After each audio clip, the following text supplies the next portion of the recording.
그런 여자는 절대 안 된다. 당장 헤어져라. 그날 밤 서울 도심 한진그룹 회장실 공기는 얼음처럼 식어 있었어요.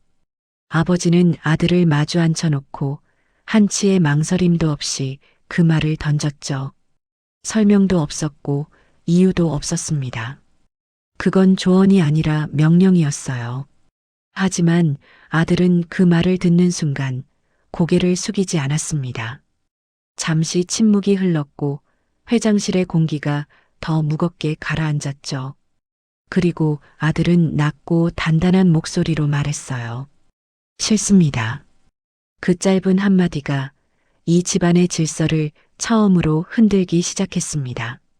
그가 이렇게까지 막아야 했던 그 여자는 대체 어떤 사람일까요? 사연 시작 전 구독과 좋아요 눌러주시고 지금 어디에서 듣고 계신지 댓글로 남겨주시면 그곳으로 행운이 깃들기를 바라겠습니다. 서울 도심 한복판, 하늘을 찌를 듯 솟아오른 한진그룹 본사 빌딩 60층 회장실에는 숨소리조차 얼어붙은 정적이 내려앉아 있었어요. 통유리 너머로는 서울의 밤이 화려하게 반짝이고 있었지만 그 빛은 이 방 안까지는 스며들지 못했죠. 마호가니 원목 책상 위 차갑게 내려앉은 조명 아래에는 얇디얇은 서류철 하나가 놓여 있었어요.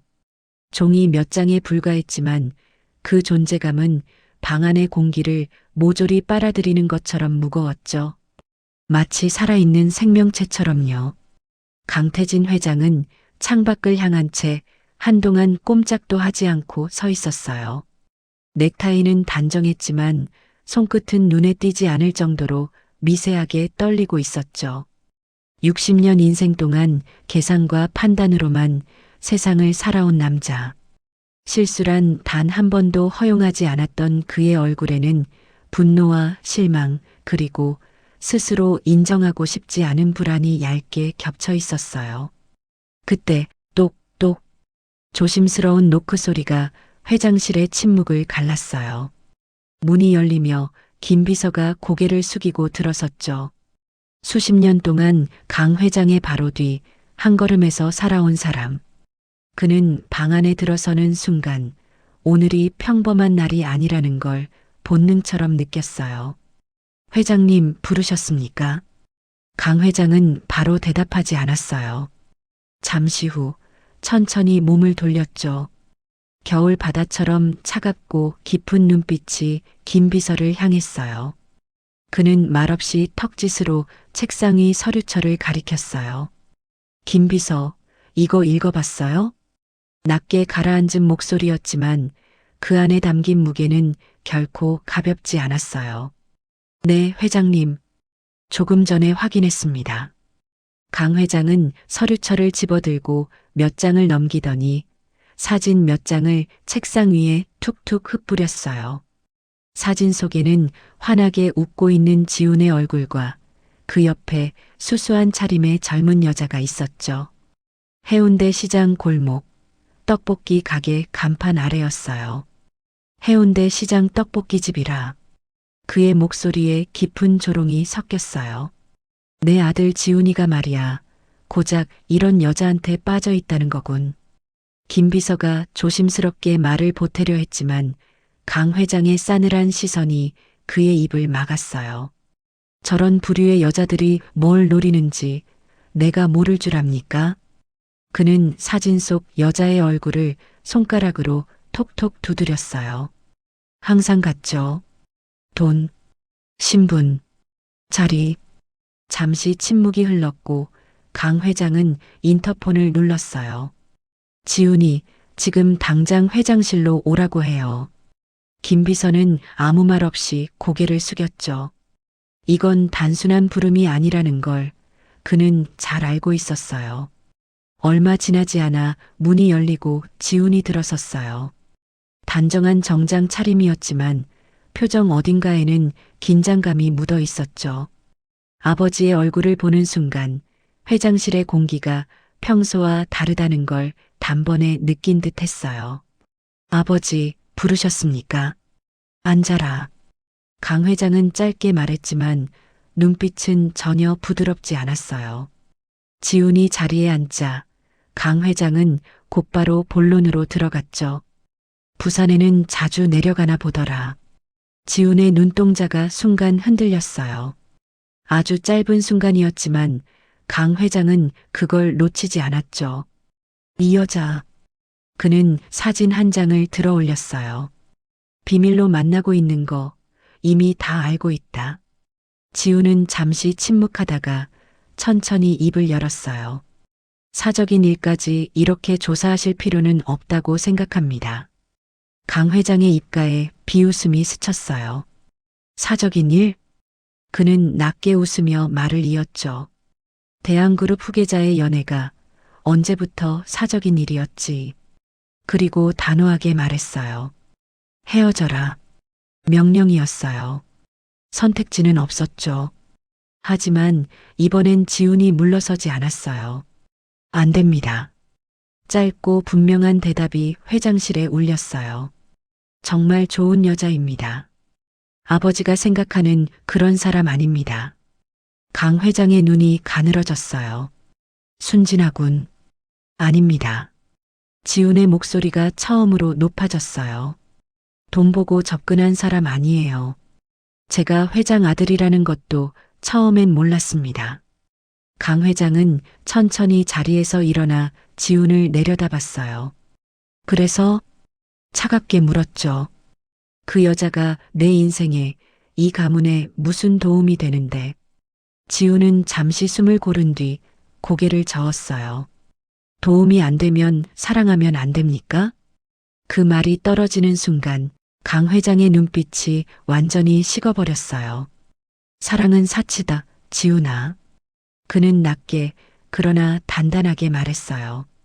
우리는 선택해야 하고 계산해야 하고 버려야 살아남는 사람들이야. 지훈은 이를 악물었어요. 저는 그렇게 살고 싶지 않습니다. 그 말에 회장실의 공기가 다시 한번 무겁게 가라앉았어요. 강 회장은 한동안 아무 말도 하지 않았고 이내 창밖으로 시선을 돌렸죠. 그래. 짧은 한숨 같은 말이 흘러나왔어요. 내 말은 여기까지다. 지훈은 더 말하지 못한 채 자리에서 일어나 회장실을 나섰어요. 문이 닫히는 소리가 유난히 크게 울렸죠. 그 순간 강태진 회장은 다시 책상 위 사진을 집어들었어요. 그리고 아주 낮은 목소리로 중얼거렸죠. 사람은 말이야 직접 봐야 판단이 서는 법이지. 그는 결심했어요. 말로 끝낼 일이 아니라는 걸. 아들이 지켜내려는 그 여자의 진짜 속내를 자기 눈으로 직접 확인하겠다고요. 허름한 옷, 늑수구레한 가발, 그리고 부산. 그날 밤 한진그룹 회장의 마음속에서 조용하지만 돌이킬 수 없는 계획이 완전히 자리 잡고 있었어요. 부산의 겨울바람이 해운대 시장 골목을 사정없이 휘몰아쳤어요. 바닷바람에 실린 차가운 습기가 골목 사이를 파고들며 사람들의 목도리와 외투 자락을 거칠게 흔들었죠. 강태진 회장은 시장 입구에 멈춰서서 유리창에 비친 자신의 모습을 천천히 내려다보았어요. 그리고 아주 짧게 쓴웃음을 흘렸죠. 며칠은 감지하는 듯 떡져버린 가발은 이마에 어설프게 붙어 있었고 얼룩이 군데군데 번진 낡은 외투에서는 눅눅한 냄새가 배어 나왔어요. 일부러 뿌린 시큼한 냄새까지 더해지자 그는 완벽한 거리의 노숙자가 되어 있었죠. 평생 최고급 맞춤 정장과 명품 구두만을 걸쳐왔던 남자에게 이 모습은 말 그대로 굴욕이었어요. 하지만 강태진은 이를 악물었죠. 진실을 확인하기 위해서라면 이 정도의 모욕짐은 감내해야 한다고 스스로를 다독였어요. 시장 안으로 한 발짝 들어서는 순간 공기가 확 달라졌어요. 생선 좌판에서 풍겨오는 비릿한 냄새, 갓 튀긴 튀김의 고소한 향, 떡볶이, 양념이 끓어오르는 매콤한 김까지 뒤섞여 강 회장의 예민한 후각을 마구 자극했죠. 여기저기서 오가는 흥정소리와 웃음소리, 욕 섞인 농담들이 파도처럼 밀려왔어요. 그는 본능적으로 인상을 찌푸릴 뻔했지만 곧 어깨를 더 움츠리고 일부러 허리를 굽혔죠. 그리고 한쪽 다리를 조금 절뚝이며 인파 속으로 천천히 섞여들었어요. 사람들의 반응은 예상 그대로였어요. 힐끗 쳐다본 뒤 고개를 돌리거나 노골적으로 코를 막고 자리를 피하는 이들도 있었죠. 어떤 이는 작은 소리로 요즘은 저런 사람도 많네라며 수군거렸어요. 강 회장은 그 시선과 말들을 하나하나 받아내며 고개를 더 숙였어요. 그래야 했죠. 이 모습일수록 사람의 본성이 더 적나라하게 드러날 테니까요. 그는 보고서에 첨부된 약도를 떠올리며 시장 깊숙한 곳으로 발걸음을 옮겼어요. 좁은 골목길을 몇 번이나 돌고 돌아서야 마침내 낡은 간판 하나가 눈에 들어왔죠. 군데군데 페인트가 벗겨진 간판에는 투박한 글씨로 이렇게 적혀 있었어요. 수빈이네 떡볶이. 가게는 생각보다 더 작고 허름했어요. 비좁은 공간에 놓인 테이블은 고작 5개, 주방이라고 해봐야 가스레인지 2개와 오래된 냉장고 하나가 전부였죠. 벽에는 기름때가 묻어 있었고 바닥은 오래 닦아 반질반질해 보였어요. 그런데도 가게 안에는 묘하게 따뜻한 기운이 감돌고 있었어요. 몇몇 손님들이 옹기종기 모여 앉아 김이 모락모락 오르는 떡볶이를 먹으며 웃고 있었죠. 그리고 그들 사이로 사진 속에서 보았던 바로 그 여자가 분주하게 움직이고 있었어요. 오수빈. 앞치마를 두른 채 떡볶이를 휘젓고 어묵을 건지며 손님들을 살뜰히 챙기고 있었죠. 강 회장은 마른 침을 삼키며 그녀의 표정과 몸짓 하나하나를 놓치지 않으려 애썼어요. 계산된 미소인지 아니면 습관처럼 배어있는 친절인지 확인하고 싶었거든요. 잠시 망설이던 그는 이내 결심한 듯 삐걱거리는 문을 밀고 가게 안으로 들어섰어요. 그 순간 가게 안의 공기가 눈에 띄게 달라졌어요. 떡볶이를 먹던 학생들은 숟가락을 든 채 멈춰 섰고 아주머니 손님들은 노골적으로 인상을 찌푸리며 겉을 후쳐봤죠. 어머, 저 사람 좀 봐. 행색이 왜 저래 냄새도 나네. 낮게 깔린 경멸과 혐오의 시선들이 강 회장을 향해 쏟아졌어요. 그는 일부러 어깨를 더 움츠리고 고개를 깊이 숙였죠. 마치 자신이 이곳에 있어서는 안 되는 사람인 것처럼요. 그래야 했어요. 이런 순간에 오수빈이 어떤 반응을 보일지 그것이야말로 그가 보고 싶었던 진짜 모습이었으니까요. 그때였어요. 가게 안의 소란을 부드럽게 가르는 목소리가 들려왔죠. 어서 오세요. 고개를 들자 오수빈이 그를 바라보고 있었어요. 예상과 달리 그녀의 표정에는 경멸도 혐오도 없었어요. 다만 조금 놀란 듯한 눈빛과 조심스러운 미소가 떠 있었죠. 그녀는 다른 손님들의 눈초리를 신경 쓰지 않는 듯 곧장 강 회장에게 다가왔어요. 날이 많이 춥죠? 밖에 오래 계셨나 봐요. 그 목소리에는 꾸밈없는 걱정이 담겨 있었어요. 강 회장은 순간 아무 말도 할 수 없었죠. 머릿속에서 그려왔던 장면과는 전혀 다른 반응이었거든요. 수빈은 가게 안을 둘러보더니 가장 구석진 자리를 가리켰어요. 바람도 덜 들고 난로의 온기가 닿는 자리였죠. 여기 앉으세요. 그쪽이 제일 따뜻해요. 강 회장은 무언가에 이끌리듯 엉거주춤 그 자리에 앉았어요. 그녀는 망설임 없이 주방으로 향했죠. 배 많이 고프시죠? 금방 따뜻한 거 내어드릴게요. 잠시 후 그녀는 김이 모락모락 피어오르는 떡볶이 한 그릇을 들고 나타났어요. 빨갛고 윤기나는 떡 위에는 삶은 달걀이 하나 얹혀 있었고 옆에는 어묵 국물이 담긴 종이컵이 놓였죠. 여기요. 어묵 국물도 같이 드세요. 손 녹이면서 천천히 드셔요. 그 따뜻한 그릇이 그의 손에 전해지는 순간 얼어붙었던 손끝이 서서히 풀리는 느낌이 들었어요. 강 회장은 믿기지 않는다는 듯 한동안 그 음식을 내려다보았죠. 평생 누군가에게 이런 호의를 받아본 적이 있었던가 싶었어요. 그것도 가장 초라하고 비참한 모습일 때 말이에요. 그는 결국 젓가락을 들어 떡볶이를 입에 넣었어요. 달콤하면서도 매콤한 맛이 혀끝을 감싸며 퍼졌죠. 그 맛은 이상하게도 가슴 깊숙한 곳까지 파고들었어요.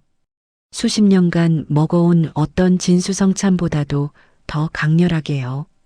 단순히 음식의 맛이 아니라 사람의 온기가 담긴 맛이었거든요. 수빈은 그런 그를 잠시 바라보다가 물 한 컵을 조용히 가져다 주었어요. 강 회장은 그 순간 마음속에서 마지막 시험을 던져야겠다고 결심했죠. 그는 자리에서 천천히 일어나 주머니를 뒤지는 척하며 난처한 표정을 지어 보였어요. 저 돈이 없는데요. 그 말을 내뱉는 순간 그의 심장은 아주 미세하게 떨렸어요. 이제야말로 본색이 드러나겠지, 그렇게 생각했죠. 하지만 수빈은 잠시도 망설이지 않았어요. 괜찮아요. 그녀는 오히려 더 부드럽게 웃었죠. 제가 그냥 드리는 건데요, 뭘. 대신 다음에 또 배고프면 꼭 들르세요. 그 말에 강태진 회장은 그대로 굳어버렸어요. 머릿속을 가득 채웠던 의심과 분노, 계산과 확신이 한순간에 하얗게 부서져 내리는 기분이었죠. 철옹성처럼 굳게 세웠던 그의 계획은 이렇게도 허무하게 따뜻한 떡볶이 한 그릇 앞에서 속수무책으로 흔들리고 있었어요. 가게 안은 늦은 오후 특유의 나른한 공기로 가득 차 있었어요. 점심때의 소란이 모두 빠져나간 자리에는 묘한 정적이 내려앉아 있었고 창밖으로 기울어가는 주황빛 햇살만이 유리창을 통과해 가게 바닥 위로 길게 번지고 있었죠. 그 빛을 타고 떠다니는 뽀얀 먼지들이 시간이 잠시 멈춘 것처럼 느리게 흔들리고 있었어요. 강 회장은 가게 한쪽 구석자리에 앉아 어묵 국물을 천천히 마시고 있었어요. 김이 희미하게 피어오르는 종이컵을 두 손으로 감싸쥔 채 그는 말없이 주변을 살폈죠. 시선은 자연스레 가게를 정리하며 오가는 수빈의 뒷모습에 머물렀어요. 테이블을 닦는 손놀림, 바닥을 쓸어내는 동작 하나하나에 군더더기가 없었고 작은 가게를 대하는 태도에는 분명한 진심이 묻어 있었어요. 누군가에게 보여주기 위한 부지런함이 아니라 이 공간을 책임지고 있다는 사람의 자세였죠. 할아버지, 국물 더 드릴까요? 수빈이 따뜻한 김이 오르는 주전자를 들고 다가와 살갑게 물었어요. 그녀의 맑고 부드러운 목소리가 고요한 가게 안을 조용히 채웠죠. 그 소리만으로도 공간이 한결 부드러워지는 느낌이 들었어요. 아니, 괜찮습니다. 강 회장이 손을 저으며 대답하던 바로 그 순간이었어요. 쾅! 정적을 산산이 깨부수는 거친 소리와 함께 가게 문이 거칠게 열렸죠. 문에 달린 작은 종이 비명을 지르듯 요란하게 흔들렸고 찬 바람이 한꺼번에 들이닥치며 가게 안의 온기를 밀어냈어요. 험상궂은 인상의 사내 서너 명이 우르르 안으로 들어섰죠. 그들의 등에는 용 문신이 꿈틀거리듯 드러나 있었고 날카로운 눈빛은 가게 안을 훑으며 먹잇감을 찾는 맹수처럼 번뜩였어요. 순간 공기가 확 바뀌었죠. 우두머리로 보이는 사내 하나가 껄렁한 웃음을 흘리며 의자를 발로 걷어찼어요. 의자가 바닥을 긁으며 나뒹구는 소리에 강 회장의 미간이 본능적으로 좁아졌죠. 어이, 이모. 장사 안 해? 그 목소리는 가볍게 던진 말처럼 들렸지만 그 안에는 노골적인 위협이 담겨 있었어요. 강 회장은 본능적으로 수빈을 바라봤죠. 저런 어린 아가씨가 상대하기엔 너무 험악한 자들이었어요. 겁에 질려 얼어붙거나 울음을 터뜨릴 거라 생각하는 게 어쩌면 당연했죠. 하지만 예상은 또 한 번 빗나갔어요. 손님 영업 중입니다. 다만 들어오실 땐 문을 조금만 살살 달아주셨으면 좋겠네요. 수빈의 목소리는 놀라울 정도로 차분했어요. 그녀는 쓰러진 의자를 천천히 세워 제자리에 놓으며 말했죠. 손이 떨리지도 눈길이 흔들리지도 않았어요. 그 태연함에 불량배들의 얼굴에 잠깐씩 미묘한 표정이 스쳤죠.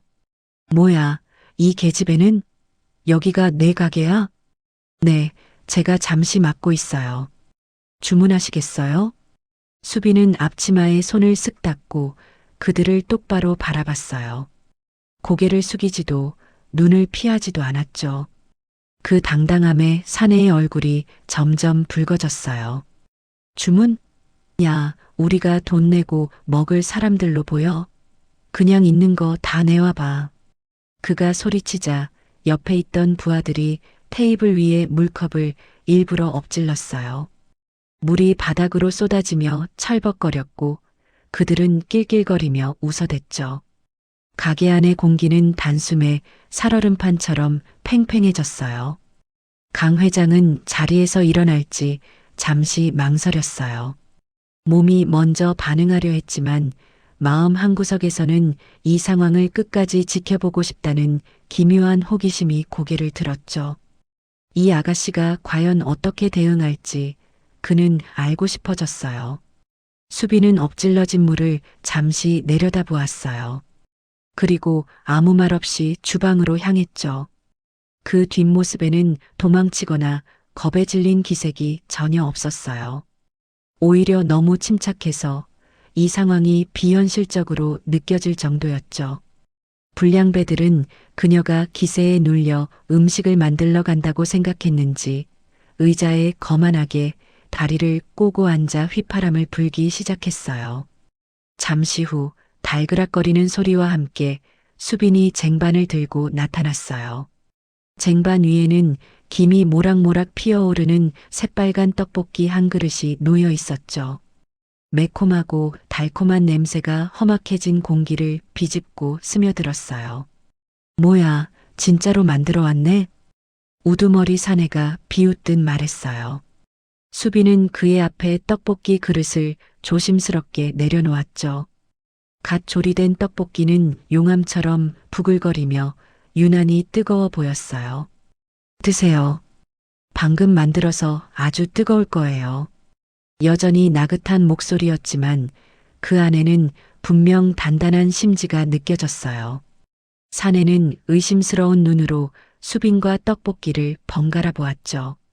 내가 지금 겁도 없이 우리랑 장난하자는 거야? 장난이라니요. 손님이 주문하셨으니 내어드리는 게 당연한 도리죠. 이게 그냥 주문으로 보여? 마침내 사내의 고함이 터져나왔어요. 그는 벌떡 일어나 테이블을 손바닥으로 내리쳤죠. 찰랑하며 떡볶이 국물이 그릇 밖으로 넘실거렸어요. 강 회장은 마른 침을 삼켰어요. 이제 정말 무슨 일이 벌어질 것만 같았죠. 하지만 수비는 눈 하나 깜짝하지 않았어요. 그녀는 고개를 들어 사내의 눈을 정면으로 바라봤죠. 작은 체구 어디에서 그런 힘이 나오는지 그녀의 시선은 놀라울 만큼 단단했어요. 보여요. 아주 잘 보여요. 수빈의 목소리는 낮았지만 또렷했어요. 그렇게 힘이 넘치시는 것 같아서 드리는 말씀인데요. 그 힘으로 약한 사람 겁주지 말고 옆에 있는 사람들부터 지켜요. 그게 진짜 힘 있는 사람이 할 일이니까요. 그 말은 고함도 위협도 아니었어요. 마치 너무도 당연한 진리를 조용히 짚어주는 듯한 말이었죠. 하지만 그 어떤 소리보다도 무겁게 가게 안을 눌렀어요. 정적이 흘렀어요. 가게 안에는 오직 끓어오르던 떡볶이의 미세한 소리만 남아 있었죠. 불량배들은 모두 말문이 막힌 채 수빈을 바라보고 있었어요. 얼굴에 서려 있던 객기와 살기가 거짓말처럼 사라지고 있었죠. 특히 우두머리 사내의 표정은 복잡했어요. 마치 오래 숨겨둔 상처를 정면으로 들킨 사람처럼요. 그는 한참 동안 수빈을 노려보다가 이내 피식하고 허탈한 웃음을 흘렸어요. 그리고 아무 말 없이 주머니에서 구겨진 지폐 몇 장을 꺼내 테이블 위에 거칠게 내려놓았죠. 뒤돌아서는 그의 어깨에는 아까의 기세 대신 묘한 무력감이 얹혀 있었어요. 딸랑. 그들이 들어올 때와는 비교도 안 될 만큼 조용한 종소리와 함께 문이 닫혔어요. 가게 안에는 다시 평화가 찾아왔죠. 남은 것은 흐트러진 의자와 식어가는 떡볶이, 그리고 묵직한 여운뿐이었어요. 가게 문이 닫히고 난 뒤에도 한동안 떡볶이 냄비에서는 미약한 보글거림이 이어지고 있었어요. 방금 전까지 가게를 짓누르던 험악한 기운은 거짓말처럼 사라졌고 대신 어딘가 허전하고 묵직한 정적이 자리를 대신했죠. 주황빛 햇살은 여전히 창가에 머물러 있었지만 공기는 전보다 훨씬 조용하고 차분해졌어요. 강 회장은 여전히 자리에서 일어나지 못한 채 앉아 있었어요. 손은 무릎 위에 가지런히 놓여 있었지만 손끝은 아주 미세하게 굳어 있었죠. 방금 눈앞에서 벌어진 일을 머릿속에서 몇 번이나 되짚어봐도 쉽게 정리가 되지 않는 표정이었어요. 협박도 비굴함도 아닌 말 한마디로 저 상황을 잠재운 사람. 그것도 저렇게 어린 여자라니요. 수비는 흩어진 의자를 하나하나 제자리에 돌려놓고 엎질러진 물기를 걸레로 닦아냈어요. 동작은 여전히 침착했고 숨소리조차 흐트러지지 않았죠. 마치 이런 일이 처음이 아니라는 듯 혹은 겪어야 할 일 중 하나였다는 듯 담담했어요.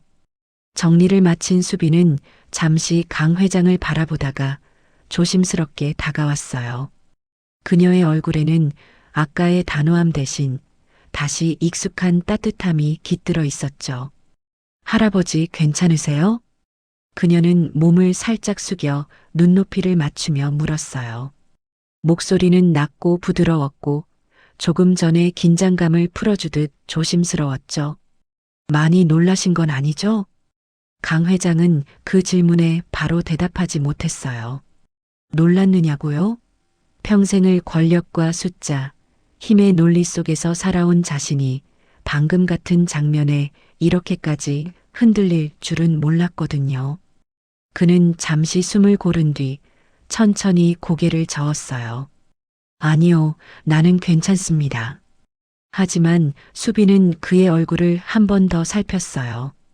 그 눈빛에는 형식적인 안부가 아니라 진짜 걱정이 담겨 있었죠. 그래도 혹시 놀라셨을까 봐요. 이런 일 보기 쉽지 않잖아요. 그녀는 말끝을 흐리며 작은 웃음을 지었어요. 그리고는 주방으로 가 따뜻한 물을 다시 받아왔죠. 이거 드세요. 조금이라도 따뜻한 게 낫거든요. 강 회장은 두 손으로 그 컵을 받아들었어요. 종이컵 너머로 전해지는 온기가 손바닥을 천천히 녹였죠. 이상하게도 가슴 안쪽까지 함께 풀어지는 느낌이 들었어요. 아까 무서우셨을 텐데요. 수빈이 조심스럽게 말을 이었어요. 그래도 너무 놀라지 않으셨으면 좋겠어요. 괜히 제가 더 신경 쓰이네요. 그 말에 강 회장의 눈빛이 아주 미세하게 흔들렸어요. 저 상황 한가운데에 있었던 건 분명 자신인데 이 아가씨는 끝까지 상대의 안부를 먼저 살피고 있었죠. 그는 잠시 고개를 떨군 채 낮게 숨을 내쉬었어요. 아가씨가 더 위험했을 텐데요. 그의 말에 수비는 잠깐 멈췄다가 고개를 가볍게 저었어요. 괜찮아요. 사람은 말이 통할 때도 있고 통하지 않을 때도 있잖아요. 그래도 시도는 해봐야죠. 그 말은 대수롭지 않게 던진 말이었지만 강 회장의 가슴에는 깊게 박혔어요. 계산도 이해관계도 아닌 말. 그저 사람을 사람으로 대하는 태도였죠. 잠시 침묵이 흘렀어요. 가게 안에는 다시 익숙한 평온이 깔리고 있었고 창밖에서는 시장 사람들이 오가는 발소리가 희미하게 들려왔어요. 강 회장은 수빈을 바라봤어요. 그리고 조용히, 아주 조용히 생각했죠. 아들이 말하던 정말 좋은 여자라는 말이 정말 사실인 걸까? 며칠의 시간이 흐르는 동안 강태진 회장의 마음속은 좀처럼 가라앉지 않았어요. 밤이 되어도 서울의 고급 호텔 침대에 누워 있어도 그의 머릿속에는 자꾸만 해운대 시장의 풍경이 떠올랐죠. 김이 모락모락 오르던 떡볶이 냄비, 꾸밈없는 미소로 국물을 건네던 오수빈의 얼굴, 그리고 불량배들조차 말 한마디로 잠재워 버리던 그 단단한 눈빛까지요. 그 모든 장면은 그가 평생 쌓아 올린 계획과 편견 사이에 작은 균열을 만들고 있었어요. 아주 미세한 균열이었지만 한 번 생긴 틈은 자꾸만 마음을 파고들었죠. 강 회장은 애써 고개를 저었습니다. 우연일 뿐이야. 사람은 결국 본색을 드러내기 마련이지. 그는 그렇게 스스로를 다독이며 다시 한번 확인해야겠다고 마음먹었어요. 감정에 흔들리지 않기 위해서라도 오수빈이라는 여자의 진짜 모습을 끝까지 봐야만 했죠. 그렇게 그는 또다시 해운대 시장으로 발걸음을 옮겼어요. 시장 입구에 다다른 순간 강 회장은 무심코 걸음을 멈췄습니다. 눈앞에 펼쳐진 풍경이 너무도 낯설었기 때문이었죠. 며칠 전 오수빈의 가게 앞에서 행패를 부리며 상인들을 불안에 떨게 했던 그 불량배들이 그대로 서 있었어요. 하지만 그 모습이 전혀 달랐습니다. 한 명은 어색하게 빗자루를 쥔 채 가게 앞을 쓸고 있었고 다른 한 명은 쭈뼛거리며 들어오는 손님들에게 고개를 숙이고 자리를 안내하고 있었죠. 거친 욕설 대신 더듬거리는 인사말이 들려왔어요. 어서 오세요. 이쪽으로 앉으시면 됩니다. 우락부락한 덩치와는 전혀 어울리지 않는 말투였어요. 강 회장은 잠시 그 자리에 서서 그 광경을 멍하니 바라봤죠. 이것이 연극인지 잠깐의 눈속임인지 판단이 서지 않았어요. 하지만 그들의 몸짓에는 이상하리만큼 진짜 땀이 묻어 있었어요. 조심스럽게 가게 안으로 들어서자 익숙한 따뜻함이 그를 감쌌습니다. 김이 오르는 냄비 소리, 달콤하고 매콤한 냄새, 그리고 사람들 사이를 오가는 잔잔한 웃음소리까지. 가게 안은 여전히 소박했지만 묘하게 단단한 생기로 가득 차 있었어요. 어르신, 또 오셨네요. 수빈이 먼저 그를 알아보고 환하게 웃었습니다. 그 미소에는 놀람도 경계도 없었어요. 마치 며칠 전의 손님을 자연스럽게 기억하고 반기는 얼굴이었죠. 잘 지내셨어요? 강 회장은 잠시 말을 잇지 못하다가 어색하게 고개를 끄덕였어요. 그리고 구석자리에 앉으며 힐끗 가게 밖을 가리켰습니다. 저 밖에 있는 젊은이들은 전에는 못 보던 얼굴들 같은데요. 그의 말에 수빈은 잠시 손을 멈췄어요. 그리고는 가볍게 한숨을 내쉬더니 이내 쑥스러운 듯 웃었습니다. 아, 쟤들이요? 며칠 전에 여기서 좀 소란을 피웠어요. 다른 손님들한테 시비도 걸고 분위기도 많이 험악하게 만들었죠. 그런데 지금은 가게 일을 돕고 있군요. 강 회장은 정말 이해가 안 된다는 얼굴로 물었어요. 돈으로 해결했을까? 아니면 약점을 잡았을까? 그의 머릿속에는 늘 쓰던 방식들이 자동으로 떠올랐죠. 수빈은 고개를 저었습니다. 돈은 아니에요. 그냥 제가 좀 혼냈죠. 혼냈다고요? 네. 멀쩡하게 생긴 젊은 사람들이 힘자랑할 데가 없어서 왜 여기 와서 약한 사람들 괴롭히냐고요. 그 좋은 기운이면 떡볶이 한 그릇이라도 더 나르는 게 훨씬 낫지 않겠냐고 그렇게 말했어요.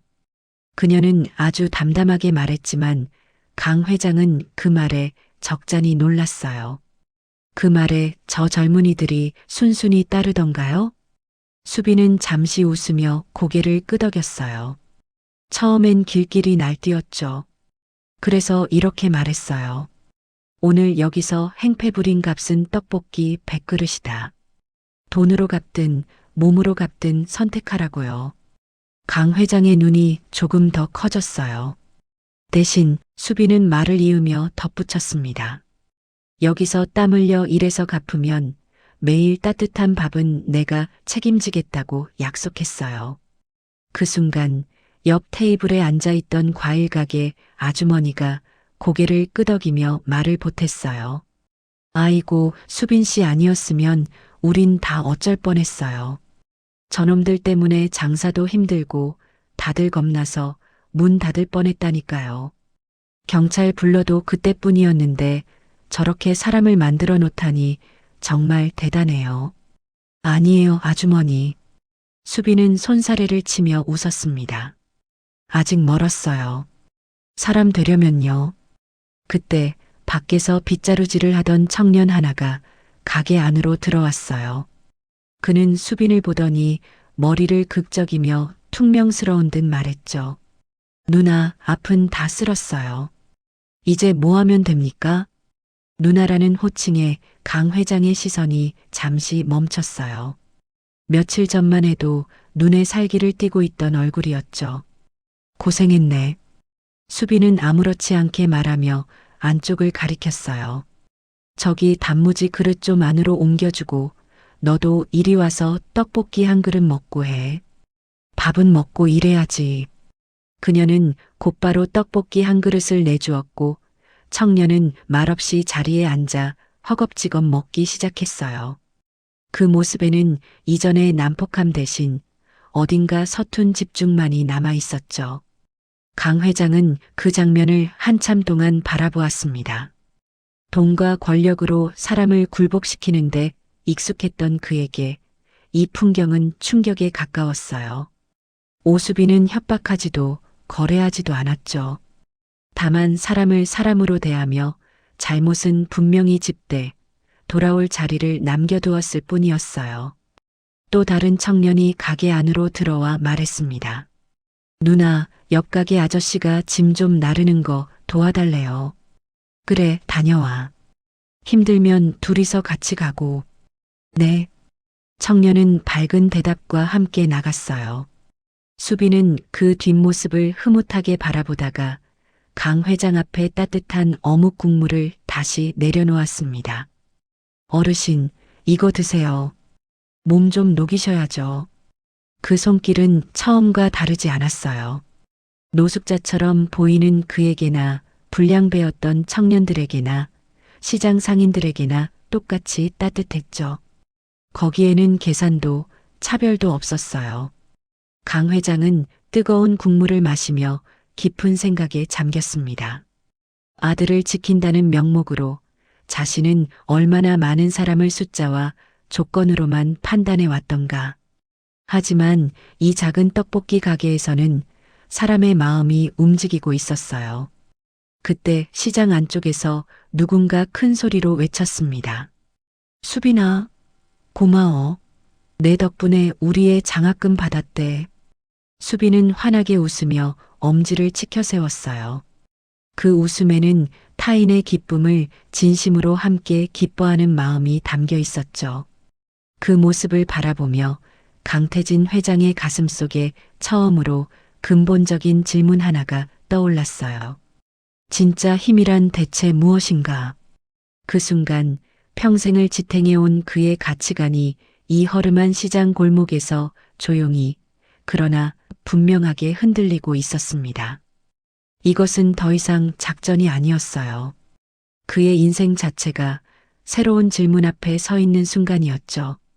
강태진 회장은 며칠째 같은 자리에 앉아 떡볶이를 먹고 있었어요. 이제는 그의 허름한 행색을 보고 수군거리던 손님도 힐끗거리며 피하던 시선도 사라진 지 오래였죠. 사람들은 그를 그저 늘 거기 있는 조용한 할아버지쯤으로 받아들이고 있었고 그는 마치 가게의 낡은 테이블이나 벽에 붙은 메뉴판처럼 자연스럽게 그 풍경 속에 녹아들어 있었습니다. 하지만 그의 머릿속은 하루도 평온한 적이 없었어요. 하루하루를 지켜볼수록 오수빈이라는 여자는 그가 처음 그려왔던 모습과는 점점 더 멀어지고 있었거든요. 돈 냄새를 기가 막히게 맡는 교활한 여우가 아니라 오히려 단단한 심지를 품고 사람을 감싸 안을 줄 아는 큰 가륵 같은 사람이었죠. 그 사실이 그를 더욱 혼란스럽게 만들고 있었습니다. 가게 일을 돕는 두 청년의 모습도 이제는 제법 익숙해졌어요. 여전히 말투는 투박하고 행동은 어설펐지만 억지로 붙잡혀 있는 기색은 사라지고 이 가게의 일부가 되어가고 있다는 느낌이 묘하게 전해졌죠. 야, 너 테이블 제대로 안 닦았잖아. 저기 얼룩 남은 거 안 보여? 수빈이 한 청년의 등을 찰싹 때리며 말했어요. 말투는 꾸짖는 듯 했지만 손길은 가볍고 정이 묻어 있었죠.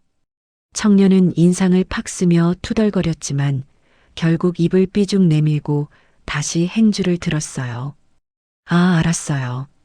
진짜 누나는 툴툴거리면서도 다시 테이블을 닦는 모습에는 묘한 순순함이 담겨 있었어요. 수빈의 말에는 상처를 남기는 가시 대신 친누나가 동생을 챙기는 다정함이 깃들어 있었죠. 강 회장은 그 장면을 묵묵히 바라보며 어묵 국물을 한 모금 더 마셨습니다. 따뜻한 국물이 목을 타고 내려가자 마음까지 조금 풀어지는 느낌이 들었어요. 해운대 시장의 오후는 평화로웠고 가게 안에는 김과 온기가 은근하게 감돌고 있었죠. 어르신, 입에 맞으세요? 수빈이 그의 곁으로 다가와 살갑게 물었어요. 오늘은 매운맛 말고 덜 매운맛으로 해드렸어요. 혹시라도 속 쓰리실까 봐요. 강 회장은 잠시 놀란 듯 그녀를 바라보다가 천천히 고개를 끄덕였어요. 네, 아주 좋습니다. 덜 맵게 먹으니 오히려 더 편안하군요. 그쵸, 어르신은 너무 자극적인 건 안 맞으실 것 같아서요. 수빈은 자연스럽게 웃으며 말했어요. 그 말투에는 계산도 과장도 없었죠. 그저 상대를 살피는 마음뿐이었어요. 요즘 통 기운이 없어 보이셔서요. 괜히 신경이 쓰이네요. 그녀의 스스럼 없는 걱정에 강 회장은 순간 말문이 막혔습니다. 한진그룹의 회장인 자신에게 안색을 살피고 입맛을 걱정해주는 사람이 과연 몇이나 있었을까요? 그는 애써 태연한 척 대답했어요. 아니요. 그냥 나이가 드니 여기저기 쑤시는 것뿐입니다. 그러시면 더 잘 챙겨 드셔야 해요. 수빈은 부드럽지만 단호하게 말하며 환하게 웃었습니다. 그 미소가 공기 속에 남아있던 바로 그 순간이었어요.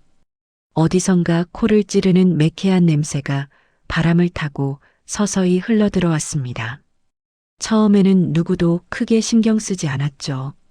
시장에서는 늘 여러 냄새가 섞이기 마련이니까요. 하지만 냄새는 점점 짙어졌고 희미한 연기가 가게 안쪽까지 스며들기 시작했어요. 이게 무슨 냄새지? 테이블을 닦던 청년이 코를 킁킁거리며 말했습니다. 수빈도 미간을 찌푸리며 가게 밖을 내다보았어요. 그때 시장 저편에서 절규 같은 외침이 터져 나왔죠. 불이야, 불이야. 가게에 불났어요. 그 외침은 평화롭던 시장의 공기를 단숨에 갈라놓았습니다. 웅성거리던 소리는 순식간에 공포에 찬 비명으로 바뀌었고 사람들의 얼굴에는 혼란이 번졌죠. 강 회장이 놀라 자리에서 일어서는 순간 바로 옆 건어물 가게에서 시뻘건 불길이 창문을 깨고 터져 나오는 게 보였어요. 으악, 불이야. 다들 피해요. 빨리. 손님들이 비명을 지르며 밖으로 뛰쳐나갔고 떡볶이 그릇이 엎어지며 바닥에 쏟아졌어요. 의자가 나뒹굴고 사람들은 서로를 밀치며 필사적으로 불길에서 멀어지려 했죠. 검은 연기는 괴물처럼 하늘로 치솟았고 뜨거운 열기가 피부를 찌를 듯 밀려왔어요. 강 회장은 그 자리에 얼어붙은 듯 서 있었습니다. 수십 년간 수많은 위기를 관리하고 통제해온 사람이었지만 눈앞에서 모든 것을 집어삼킬 듯 타오르는 화마 앞에서는 그저 무력한 노인에 불과했어요. 머릿속이 하얗게 비어 아무런 판단도 내릴 수 없었죠. 누나, 빨리 피해야 합니다. 사장님, 어서요. 청년들이 다급하게 수빈의 팔을 잡아 끌었습니다. 하지만 수빈은 움직이지 않았어요. 얼굴은 새하얗게 질려 있었지만 그녀의 시선은 불타는 건어물 가게에 고정돼 있었죠. 왜 그래요, 누나? 이러다 큰일 나요. 청년이 울부짖듯 외쳤을 때 수빈의 입에서 떨리는 목소리가 터져 나왔어요. 할머니, 건어물 가게 할머니. 그녀는 미친 듯이 주변을 둘러보았습니다. 늘 가게 앞 의자에 앉아 있던, 귀가 잘 들리지 않고 거동도 불편했던 그 할머니의 모습은 어디에도 보이지 않았어요. 아니야, 아닐 거야, 설마. 수빈은 믿고 싶지 않다는 듯 중얼거리며 불길을 피해 나온 상인을 붙잡고 다급히 물었어요. 아주머니, 건어물 가게 할머니 못 보셨어요? 나오셨죠? 분명 나오셨을 거예요. 그렇죠? 하지만 돌아온 대답은 잔인했어요. 몰라요. 정신이 없어서 아무것도 못 봤어요. 그 순간 수빈의 얼굴에서 핏기가 완전히 사라졌습니다. 그녀는 타오르는 가게를 향해 온몸을 떨며 절규했죠. 안에 할머니가 계세요. 아직 안에 사람이 있어요. 그 절규는 화마의 굉음과 사람들의 울음소리 속에서 처절하게 울려 퍼졌어요. 그리고 그 소리는 멍하니 서 있던 강태진 회장의 가슴을 깊숙이 파고들고 있었습니다. 새빨간 불길이 탐욕스러운 혀를 날름거리며 바로 옆 건어물 가게를 집어삼키고 있었어요. 불꽃은 살아있는 짐승처럼 꿈틀거리며 천장을 타고 오르더니 순식간에 가게 안쪽까지 파고들었죠. 매캐한 연기가 시장 골목 전체를 뒤덮었고 선반 위에 매달려 있던 오징어와 멸치가 타닥타닥 터지는 소리는 마치 절망이 내지르는 비명처럼 귀를 찔렀습니다. 뜨거운 열기가 공기를 뒤틀며 피부를 따갑게 때렸고 숨을 들이쉴 때마다 목구멍이 타들어가는 느낌이었어요. 사람들은 혼비백산에 물건도 챙길 새 없이 내팽개치고 달아났습니다. 좌판이 쓰러지고 박스가 발에 채어 굴러다녔죠. 하지만 그런 아수라장 속에서도 누군가의 절박한 외침 하나가 모두의 발목을 단단히 붙잡아 버렸어요. 박씨 할머니는 건어물 가게 할머니 아직 안에 계셔. 한 상인의 떨리는 외침이 공포에 질린 정적을 갈랐습니다. 그 말이 떨어지는 순간 시장 사람들의 얼굴에서 핏기가 순식간에 빠져나갔어요. 박씨 할머니는 귀가 잘 들리지 않았고 다리도 성하지 않아 가게 안쪽 작은 방에서 기거하고 계셨으니까요. 불길이 가장 먼저 덮친 곳이 바로 그쪽이라는 사실이 모두의 머릿속에 동시에 떠올랐죠. 어쩌면 좋아. 불길이 저렇게 거센데. 누가 119에 신고 좀 빨리 해봐. 이미 했대. 근데 언제 온대. 사람들은 발만 동동 구르며 서로를 바라볼 뿐이었어요. 누구 하나 감히 시커먼 연기가 뿜어져 나오는 가게 안으로 들어갈 엄두를 내지 못했죠. 강 회장 역시 혼란스러운 군중 속에 서서 그저 망연자실한 표정으로 타오르는 불길만 바라보고 있었습니다. 그의 눈앞에서 불은 모든 판단과 계산을 비웃듯 무차별적으로 모든 것을 집어삼키고 있었어요. 그런데 모두가 절망에 빠져 어쩔 줄 몰라 하는 바로 그 순간 수빈의 눈빛만은 달랐습니다. 공포에 얼어붙은 사람들 사이에서 그녀의 시선은 놀라울 만큼 또렷했어요. 수빈은 타오르는 가게와 그 안에서 공포에 떨고 있을 할머니를 번갈아 바라보며 빠르게 주위를 살폈습니다. 그러다 가게 앞에 놓인 커다란 물통에 시선이 멈췄죠. 수빈아, 너 지금 어디가? 옆 가게 아주머니가 소리쳤지만 수빈은 대답조차 하지 않았어요. 그녀는 이를 악문 채 자신의 떡볶이 가게로 달려갔습니다. 주방으로 뛰어든 수빈은 아무 망설임 없이 깨끗한 행주를 집어들어 물통 속 차가운 물에 흠뻑 적셨죠. 물이 뚝뚝 떨어질 정도로요. 아가씨, 지금 뭐 하려는 거야? 제정신이야? 들어가면 죽어. 불 속으로 들어가겠다는 거야? 수빈의 행동을 알아차린 상인들이 기겁하며 그녀에게 달려왔습니다. 누가 봐도 무모하고 무책임해 보일 만큼 위험한 행동이었으니까요. 하지만 수빈은 고개를 들고 그들을 똑바로 바라봤어요. 시간이 없어요. 그녀의 목소리는 믿기지 않을 만큼 침착했습니다. 떨림도 울음도 없었죠. 오히려 그 차분함 때문에 주변 사람들이 더 당황했어요. 연기가 더 퍼지기 전에 제가 들어가야 해요. 그 모습을 지켜보던 강 회장은 속으로 혀를 찼습니다. 저 젊은 것, 지금 대체 무슨 수작이야? 사람들 앞에서 영웅이라도 되려는 건가? 그는 애써 그렇게 생각하려 했어요. 수빈의 행동을 누군가에게 잘 보이기 위한 계산된 쇼라고 몰아붙이지 않으면 안 될 것 같았거든요. 그렇지 않으면 지금까지 자신이 믿어온 모든 판단이 무너져 버릴 것 같았으니까요. 소방차가 곧 올 거야. 내가 왜 나서? 괜히 들어갔다가 같이 죽자고. 상인들의 외침이 이어졌지만 수빈은 한 발도 물러서지 않았습니다. 할머니는 혼자서는 거동이 힘드세요. 지금은 1분, 아니 1초가 할머니 목숨을 좌우해요. 그녀는 또렷하고 단호하게 말했어요. 맑은 눈동자에는 두려움 대신 오직 생명을 살려야 한다는 굳은 의지만이 가득 담겨 있었죠. 제가 모시고 나오겠습니다. 그러니까 제발 조금만 비켜주세요. 그 말과 함께 수빈은 물에 젖은 행주로 코와 입을 단단히 막았습니다. 주변에서 모두가 위험하다며 소리치고 누군가는 그녀의 팔을 붙잡으려 했지만 수빈은 한치의 망설임도 없이 몸을 돌렸어요. 그리고 다음 순간 수빈은 시뻘건 화염 속으로 뛰어들었습니다. 안 돼. 수빈아. 상인들의 절박한 외침도 터져나오는 울음과 비명도 모두 불길의 굉음 속에 묻혀버렸어요. 무너져 내리는 천장 잔해와 숨막히는 연기 속으로 사라지는 그녀의 작은 뒷모습을 보는 순간 강 회장의 심장이 쿵 하고 내려앉았습니다. 그의 머릿속을 스치는 생각들은 혼란 그 자체였어요.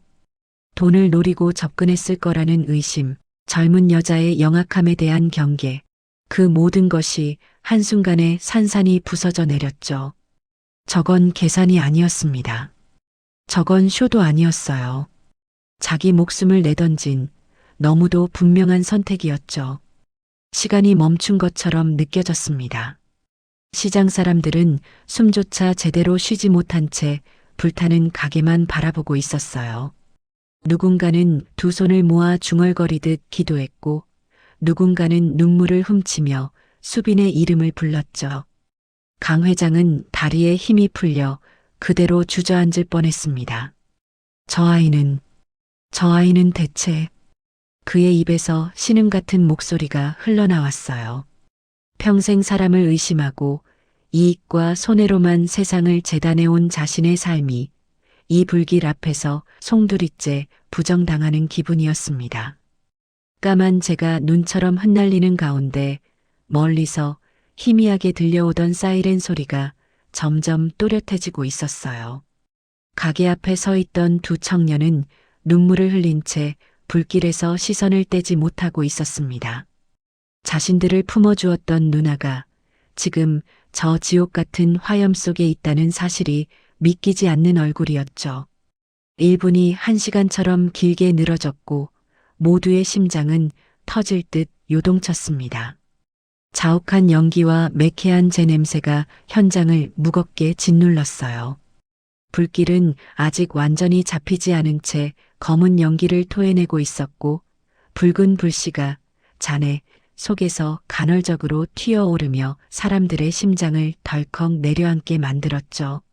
소방대원들의 다급한 외침과 무전소리가 뒤엉켜 시장 골목은 마치 전쟁터처럼 혼란스러웠습니다. 물을 뿌리는 소리, 무너져 내리는 잔해 소리, 울음을 삼키지 못한 사람들의 흐느낌까지 모든 소리가 절망 위에 겹겹이 쌓이고 있었어요. 그때였어요.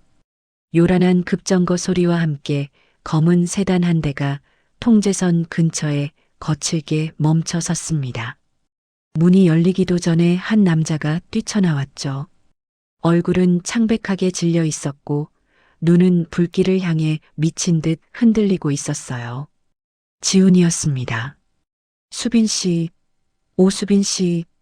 그는 통제선을 넘어서는 것도 잊은 채 시장 안으로 달려들며 그녀의 이름을 외쳤어요. 소방대원들이 막아서려 했지만 지훈은 팔을 뿌리치고 타다 남은 가게의 잔해와 울부짖는 상인들 사이를 헤집듯 뛰어다녔죠. 그의 구두는 재와 물에 젖어 미끄러졌고 숨은 가쁘게 끊어졌지만 멈추지 않았어요. 아주머니, 수빈 씨 못 봤어요? 떡볶이 가게요. 그는 익숙한 얼굴에 상인을 붙잡고 거의 울부짖듯 물었습니다. 상인은 이미 눈이 퉁퉁 부은 채였고 입술을 떨며 간신히 말을 꺼냈죠. 어떡해요. 수빈이가 박할머니 구해야 한다고 저 불길 속으로 그냥 뛰어들어갔어요. 말릴 틈도 없이요. 그 한마디가 떨어지는 순간 지훈의 세상은 소리 없이 무너져 내렸어요. 그는 그대로 굳은 채 시뻘건 화마가 집어삼키고 있는 건물을 바라보았습니다. 눈앞이 흐려졌고 귀에서는 윙윙거리는 소리만 울렸죠. 안 돼. 넋 나간 사람처럼 중얼거리던 그는 이내 불길을 향해 몸을 던지려 했어요. 그때 거친 손이 그의 팔을 붙잡았습니다. 지훈아, 멈추거라.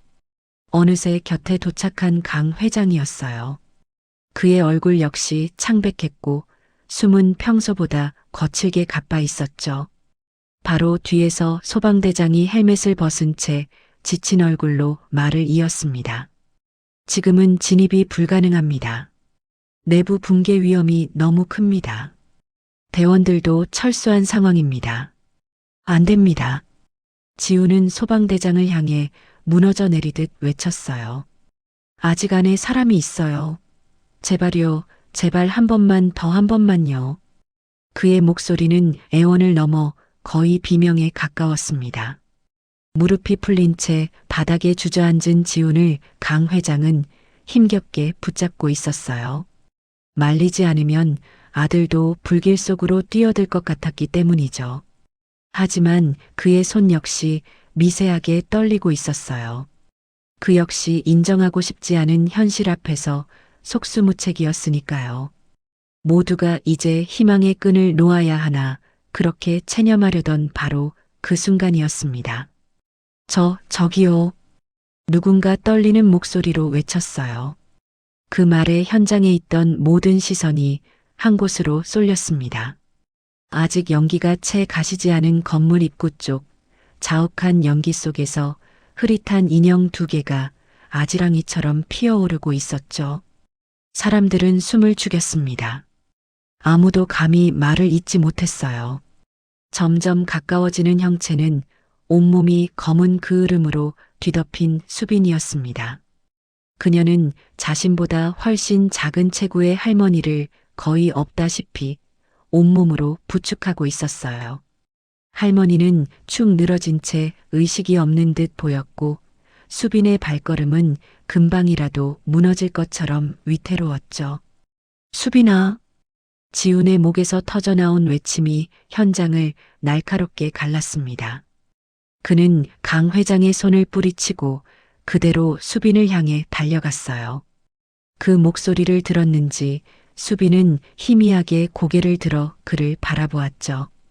검댕으로 얼룩진 얼굴 위로 안도감이 담긴 미소가 아주 잠깐 스쳐 지나갔습니다. 그러나 그것이 마지막이었어요. 간신히 몇 걸음을 더 옮기던 그녀의 다리가 힘없이 꺾이며 수빈은 그대로 바닥으로 쓰러지고 말았습니다. 수빈아, 정신 차려. 제발, 제발 눈 좀 떠봐. 지우는 쓰러진 그녀를 끌어안고 절규했어요. 그의 눈물은 수빈의 얼굴에 묻은 검은 그 흐름을 따라 흘러내리며 또 다른 상처처럼 번져갔죠. 곧바로 구급대원들이 달려와 할머니와 수빈의 상태를 살피기 시작했고 산소 마스크와 들것이 분주하게 오갔어요. 그 모든 광경을 강 회장은 한 발짝 떨어진 자리에서 망연자실한 표정으로 지켜보고 있었습니다. 연기에 그을린 채 쓰러진 여자. 그 여자를 살리기 위해 자신의 목숨을 내던진 또 다른 여자. 그리고 그 여자 하나 때문에 세상이 무너진 듯 오열하는 자신의 아들까지 모든 장면이 그의 가슴을 무자비하게 후벼 팠어요. 저 아가씨가요. 간신히 정신을 차린 박씨 할머니가 바튼 기침을 하며 힘겹게 말했습니다. 자기는 나가도 된다고 했는데도 기어이 나를 먼저 업고 나가겠다고 그냥 끌고 나왔어요. 그 한마디 한마디가 거대한 망치가 되어 강 회장의 가슴을 내리쳤습니다. 자신이 그토록 경멸하고 무시했던 여자, 아들의 인생을 망칠 거라고 단정지었던 여자였죠. 돈과 배경만 보고 접근한 속물이라고 마음속에서 수없이 매도했던 바로 그 여자였습니다. 그런데 그녀는 아무런 대가도 바라지 않고 자신의 목숨을 걸어 생면부지의 노인을 구해냈어요. 연기에 질식할 수도 있고 건물이 무너질 수도 있는 상황에서조차 망설임 없이요. 강 회장의 굳건하던 두 다리가 후들거렸습니다. 평생을 바쳐 쌓아 올린 그의 성벽, 오만과 편견으로 다져진 거대한 벽이 요란한 소리를 내며 무너져 내리고 있었어요. 그의 시선은 들것에 실려 구급차로 옮겨지는 수빈에게서 떨어지지 않았습니다.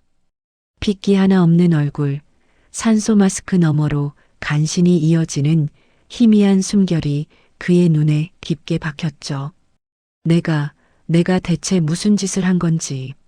나직이 흘러나온 그의 목소리는 사이렌 소리와 사람들의 울음속에 묻혀 누구의 귀에도 닿지 않았습니다. 하지만 그 말은 그의 가슴 깊숙한 곳에 그대로 남아 무겁게 내려앉았어요. 구급차의 사이렌 소리가 점점 멀어져 갔습니다. 강태진 회장은 그 자리에 우뚝 선 채 재와 물이 뒤섞여 흉하게 변한 시장 골목을 바라보았어요. 평생을 돈과 권력으로 세상을 움직여왔다고 믿어온 그에게 이토록 무력하고 이토록 부끄러운 순간은 처음이었습니다.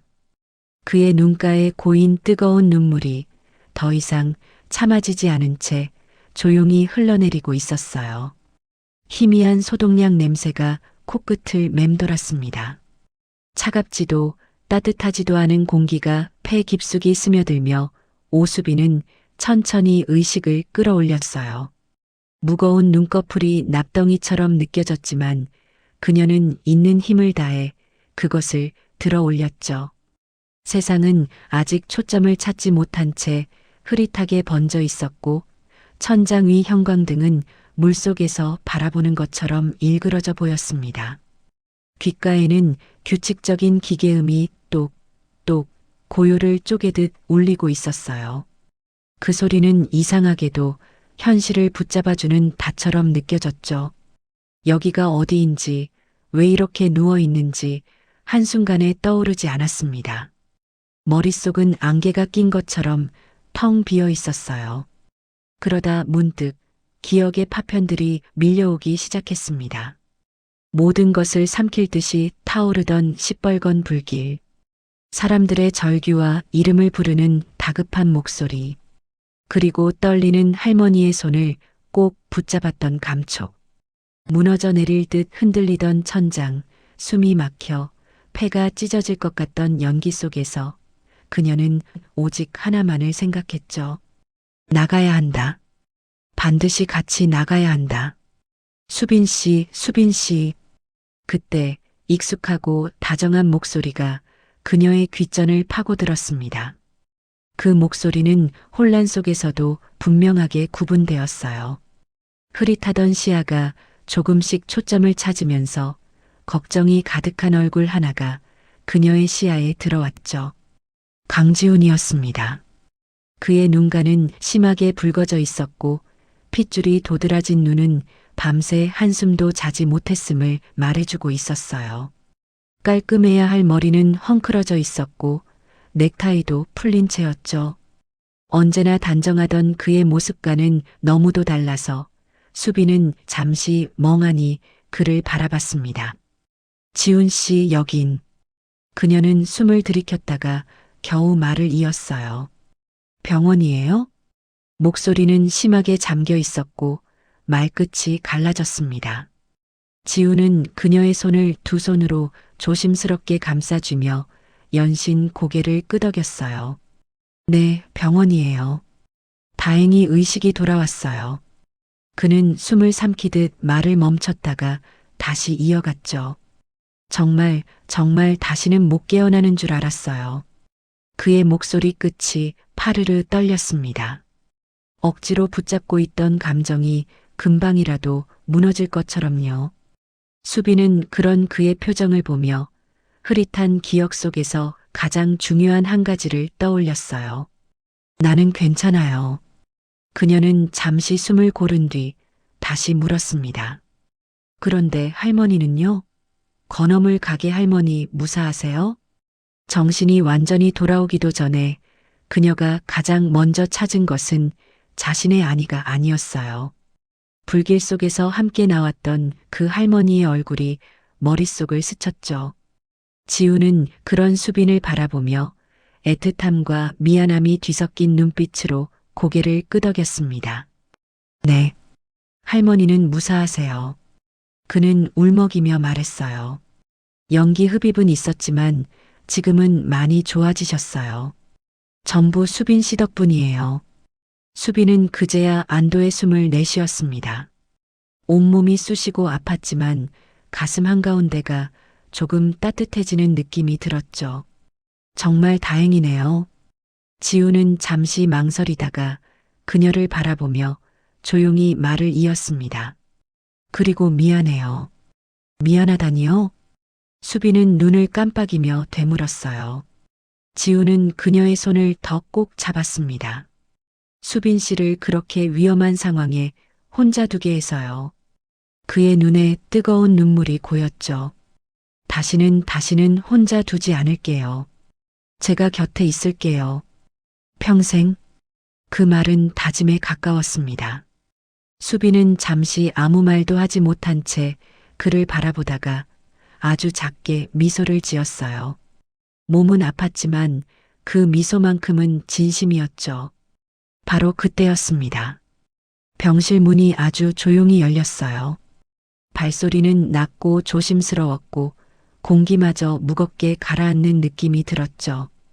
고개를 돌린 수빈의 눈에 말끔한 정장 차림의 중년 남자가 들어왔습니다. 그는 며칠 전 가게에 찾아와 국물을 마시던 초라한 행색의 할아버지와는 전혀 다른 사람이었어요. 단정한 머리, 흔들림 없는 자세, 하지만 그 얼굴에는 설명하기 어려운 깊은 피로와 후회가 겹쳐져 있었죠. 할아버지, 수빈은 혼란스러운 듯 중얼거렸어요. 아니 저분은.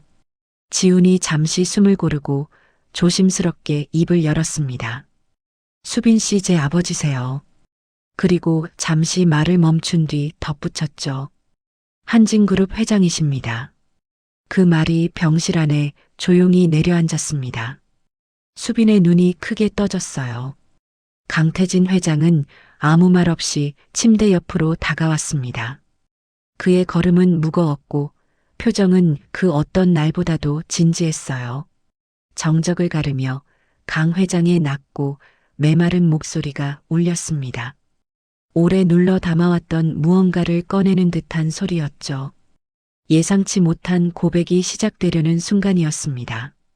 지우는 입술을 굳게 다물었고 수빈의 맑은 눈동자에는 잔잔한 파문이 일었습니다. 나는 평생을 숫자로 사람을 판단하며 살아왔습니다. 강 회장은 수빈의 손을 잡은 채 고개를 떨군 상태로 말을 이었습니다.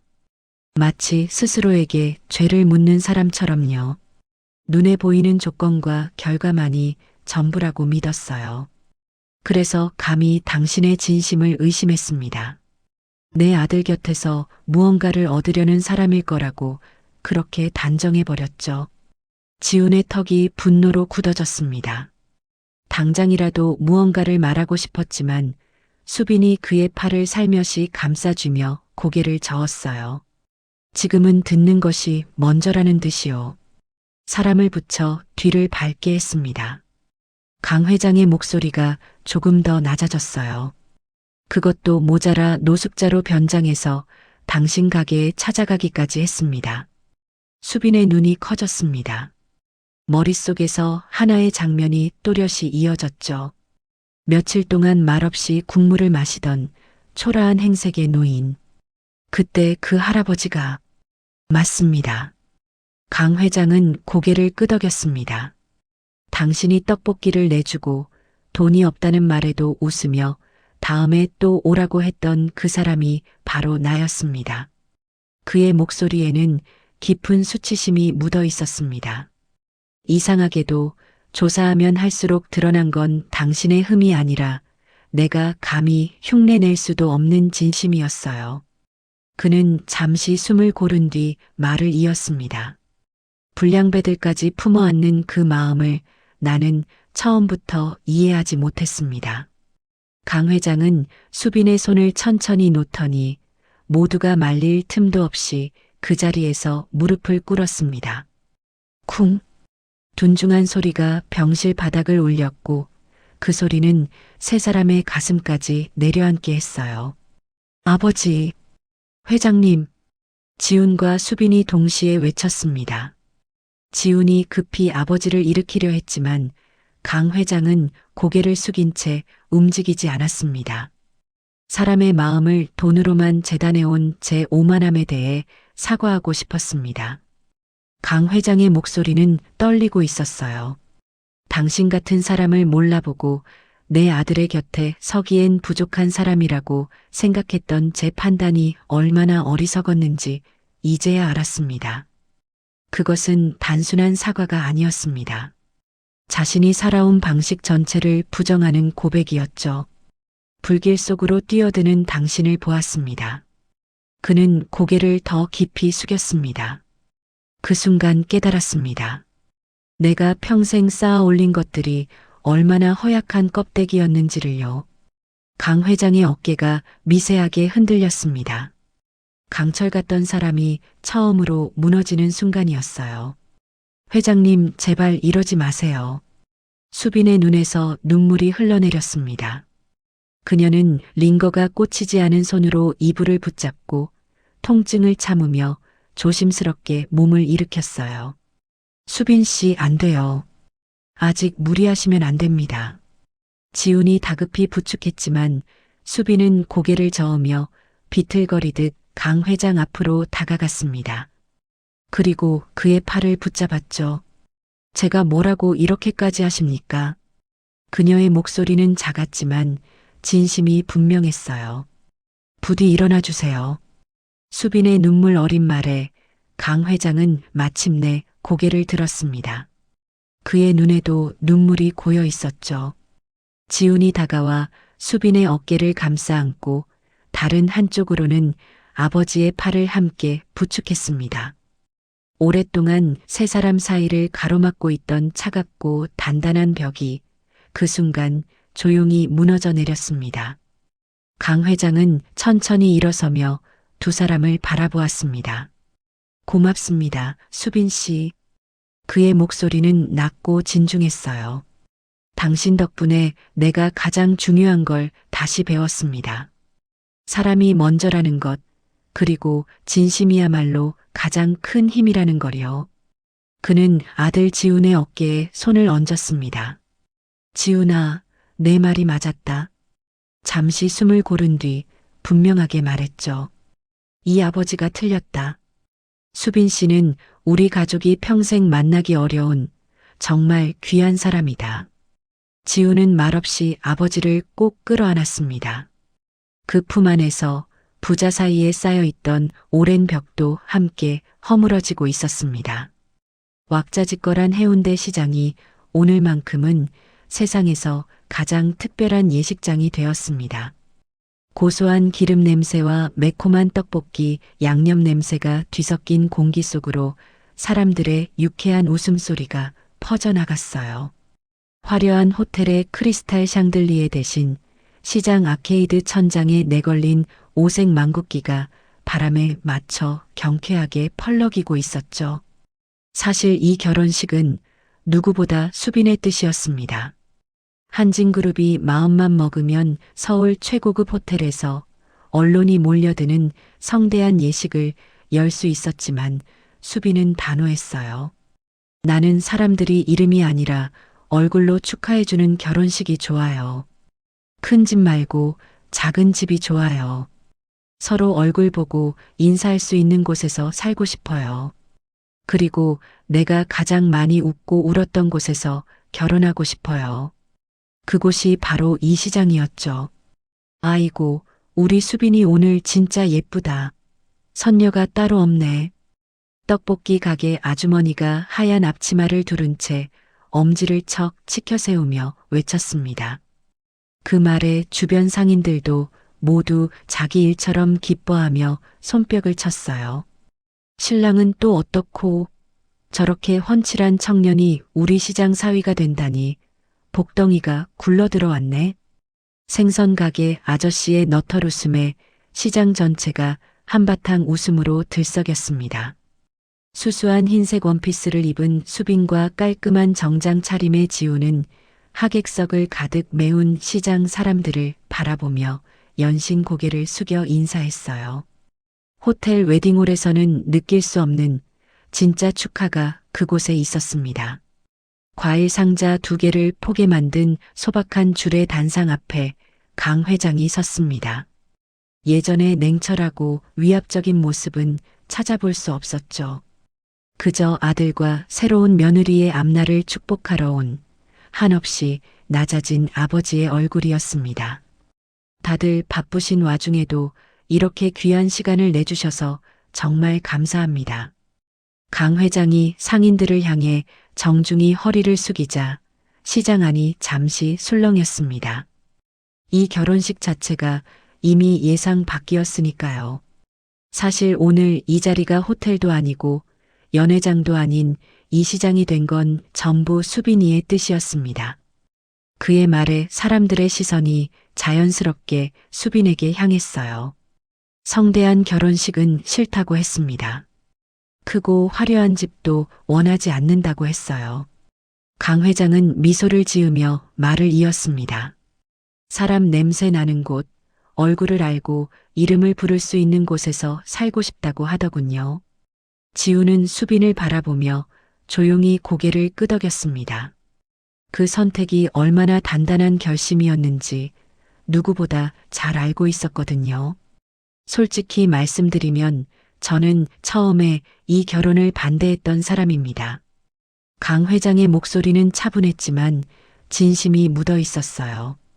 돈과 배경이라는 낡은 기준으로 사람의 가치를 판단했던 참으로 어리석은 어른이었습니다. 수빈과 지우는 말없이 서로의 손을 더 꼭 잡았습니다. 하지만 이 아이는 제 며느리가 될 수빈이는 제게 분명히 보여주었습니다. 그는 시장을 한 바퀴 둘러보며 말을 이었습니다. 진짜 부자는 돈이 많은 사람이 아니라 사람을 품을 줄 아는 사람이라는 거요. 그의 시선이 잠시 수빈의 팔에 남아있는 희미한 흉터에 머물렀다가 단단한 확신으로 바뀌었어요. 그래서 오늘 이 뜻깊은 날을 기념해 두 사람에게 특별한 결혼 선물을 준비했습니다. 오늘부로 저희 그룹은 오수빈 상생 재단 설립을 공식적으로 발표합니다. 오수빈 재단이요? 수빈이 놀란 얼굴로 되물었습니다. 네. 이 재단은 여기 계신 여러분처럼 성실하게 땀 흘려 일하는 소상공인들을 돕고 어려운 환경에서도 아이들이 꿈을 잃지 않도록 지원하는 일을 하게 될 겁니다. 사람이 먼저인 세상을 만드는 데 쓰이길 바랍니다. 시장 안은 우레 같은 박수와 환호로 가득 찼어요. 이 결혼식이 단순한 결혼이 아니라 새로운 약속이라는 걸 모두가 느끼고 있었죠. 이윽고 지훈이 수빈의 손을 두 손으로 감쌌습니다. 수빈 씨가 좋아하는 이 시장, 이 사람들, 이 삶을 저도 함께 사랑하겠습니다. 작은 집이어도 괜찮고 화려하지 않아도 괜찮습니다. 당신이 웃을 수 있는 곳이라면 그곳이 제 집입니다. 수빈은 눈물을 글썽이며 고개를 끄덕였어요. 지훈 씨와 함께라면 어디든 집이에요. 이 시장처럼 따뜻한 하루를 평생 함께 만들고 싶어요. 신랑 신부 행진. 강 회장의 외침과 함께 시장 사람들은 색색의 뻥튀기를 던지며 두 사람을 축복했습니다. 고소한 뻥튀기 빛 속에서 웃고 있는 두 사람의 모습은 세상 어떤 명품 웨딩보다 아름다웠어요. 해가 저물 무렵 강 회장은 종이컵에 담긴 식혜를 들고 마지막 건배사를 했습니다. 오늘 이 결혼식은 크지 않습니다. 그는 시장을 둘러보며 웃었습니다. 하지만 분명히 말할 수 있습니다. 이보다 더 따뜻한 결혼식은 없을 겁니다. 건배. 시장 전체가 하나 되어 외쳤습니다. 부산의 작은 시장에서 시작된 이 결혼은 작은 집을 선택한 사람들의 가장 큰 행복을 조용히 증명하고 있었습니다. 그날 해운대 시장에서 열린 결혼식은 크지도 화려하지도 않았습니다. 하지만 웃음은 넘쳤고 축하는 진심이었고 사람들은 서로의 이름을 불러주고 있었죠. 수빈이 원했던 건 큰 집도 비싼 예식도 아니었습니다. 하루를 함께 나눌 수 있는 사람들과 마음 놓고 돌아올 수 있는 작은 자리였어요. 강태진 회장은 그제야 알게 되었습니다. 돈은 삶을 꾸밀 수는 있어도 행복을 대신 살아주지는 못한다는 것을. 결국 인생에서 가장 중요한 건 얼마나 가졌느냐가 아니라 누구와 함께 웃고 있느냐라는 걸요. 그날 시장의 불빛 아래에서 한 부부는 시작했고 한 어른은 비로소 배웠습니다. 행복은 멀리 있지 않습니다. 사람 곁에 있습니다. 오늘 이 이야기가 당신 마음 한켠의 작은 울림으로 남았다면 앞으로도 삶에 스며드는 이야기로 곁에 머물고 싶습니다. 구독과 좋아요로 함께 해주세요. 오늘도 당신을 응원합니다.